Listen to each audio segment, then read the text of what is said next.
Hello दोस्तों, राधे राधे, जय श्री कृष्णा।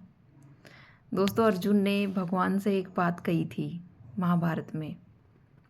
बोले, माधव सब खिलाफ है। भगवान ने बड़े ही सरल भाव में उत्तर दिया, सब हारेंगे पार्थ।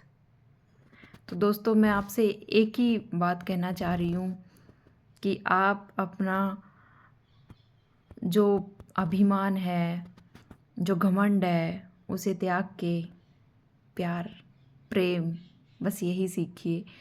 और दूसरी बात कि रहने दीजिए सारे समाज को एक। अगर आप सच्चे हैं, सत्य हैं, तो भगवान आपके साथ हैं, जैसे कि अर्जुन के साथ थे। और जितने सरल अर्जुन थे, अगर उतने आप हैं तो आपका रथ भगवान हाँकते हैं। ये संपूर्ण 100% सत्य है। जय श्री कृष्णा, राधे राधे।